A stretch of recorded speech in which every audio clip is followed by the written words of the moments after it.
Аранга аймгийн иргэдийн төлчдийн хурал аймгийн гэмтрэгээс орчин сэргийлэх ажлыг зохицуулах салбар зөвлөл, малчтын холбоо төрийн бүс байгууллагатай хамтран мал аж ахуйн салбарын эрсдлийг бууруулах тулгымцсан асуудлыг шийдвэрлэх арга зам нэгдсэн зөвлөгөн хэлэлцүүлгийг зохион байгууллаа. Энэ үеэр нүүдлийн мал аж ахуйн уламжлал ба орчин цагийн чиг хандлага, уур амьсгалын өөрчлөлт ба бэлчээрийн дороотол түүний хариу арга хэмжээ, мал эмнэлгийн салбарын тулгымцсан асуудлууд шийдэх арга зам, мал хулгайлах гэмтрийн мэдээлэл түүнтэй тэмцэх арга зам, малчтын орлого, бизнесийн шинэ боломж, нийгмийн асуудлын хүрээнд мэдээлэл солилцож санал хүсэлтүүдээ илэрхийлжээ. Малчтын зөвлөгөөнд оролцоо тэгээд хоёр асуудлаар энэ хүмүүстэй ярилцлаа.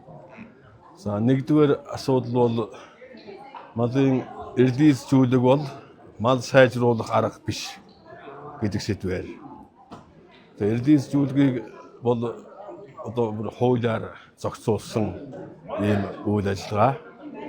Тэгээд одоо малын шинэ үйлдэл гаргахад хэрэгэлдэг сайн арга.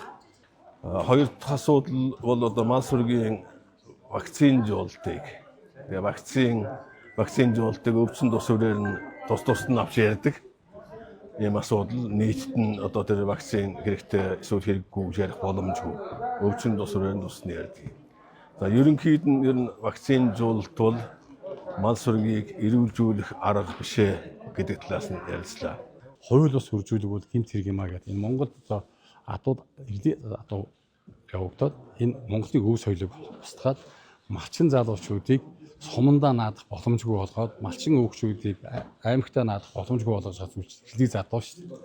Энэ Монголын үндсэн хуулинд заасан мал сүрэг төрийн хамгаалалт байна гэдэг чинь утмын сангийн тухай хуулиар гээнийг хамгаалах хэрэгтэй байхгүй юу? Тэгэхээр чанартай малын тухай ярьж байна. Эрүүл малын талаар ярьж байна. Тэгэхээр чанартай буюу эрүүл малчин Монгол 5 хонш бол мал байхгүй юу? Тэгэхээр гадаадаас оруулж ирж байгаа англи араб адууч тухайлбал одоо Швейцар ч юм уу Японд ингээд за Японд бол одоо дэлхийн аваргад эхний 3-т ороогүй азаргаар цааш үржүүлэг хийх боломжгүй. Одоо өшөө газруудын одоо насандаа уралдсан эрлий залууг чинь хүнсэнд хэрглэж болдгоо байхгүй юу? Шууд уралдаан дуусахаар одоо яг хүн шиг оршуулдаг байхгүй унтуулаад.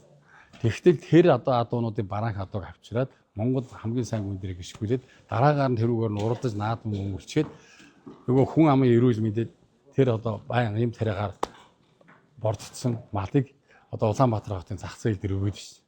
Тэгэхээр биднүүд өнөөдөр Улаанбаатар хотод фермерийн аж ахуй эрхэлж байгаа одоо өхөр үржүүлдэг улсууд өхрөө тэндээ зах дээр зарчаад Аранга аймгаас бэлчээрийн мал авч ичэндээ хэрэгжилж байгаа хөө. Ийм том ялгаатай зүйл байхгүй юу?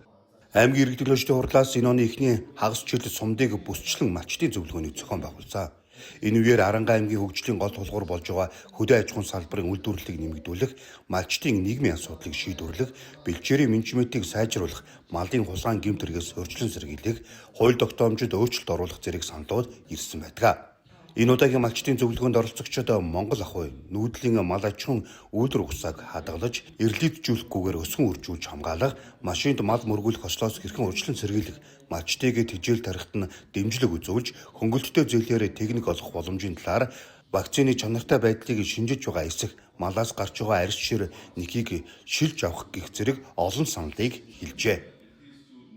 Малчид бид одоо хамтарч үйл ажиллагаагаа нэгтэж нэгдүгээр бэлчээр усаа хамгаалах, малынхаа чанарыг сайжруулах, малынхаа эрүүл мэндийг одоо хамгаалах тийм ээ. Мал аж ахуйн гаралтай бүтээгдэхүүний үйлдвэрлэлийг одоо чанаржуулах, үнэлэмжийг нэмэгдүүлэх, малчтынхаа орлогыг сайжруулах тул зөвхөн төр засаг биш. Малчин бид нар өөрсдөө хамтарч ажиллах зайлшгүй шаардлагатай байна. Мэргэжлийн байгууллага болон төр засгийн зүгээс одоо үйл ажиллагаа явуулах, боломжийг нэмэгдүүлэх тийм ээ. Малын эрүүл мэнд, малын чанарын асуудал дээр мэргэжлийн боловсон хүчийг бэлтгэх. Ялангуяа одоо малчтын хүүхдийг сургуульд оруулахад тийм ээ. Сургуулийн одоо дотор байр гэдэг юм уу, эцэг эхийн одоо хамтын ажиллагаа гэдэг юм энийг сайжруулах зэрэг маш олон чухал саналууд гарлаа. Тэгээд мал аж ахуйн салбар бол Монголын одоо үүх түүх, үнэт зүйл, өв соёл гэдэг талаасаа бас хэд хэдэн саналууд одоо гарч байна. Хэлцүүлгийн төгсгөлдөө урайлаг гаргаж холбогдох санал хүсэлтийг шийдвэрлэх шатны байгууллагад хөрвүүлнэлээ. Мөн цаашид аймгийн хөгжлийн нэг хөшөөрөг болсон хөдөө аж ахуйн салбарыг хөгжүүлэхэд төрийн байгууллагууд мэргэжлийн хүмүүсийн саналыг сонсож хамтран ажиллах нь илүү үр дүнтэй юм гэдгийг аймгийн иргэдийн төлөөлөлтийн хурлын дарга онцолжээ.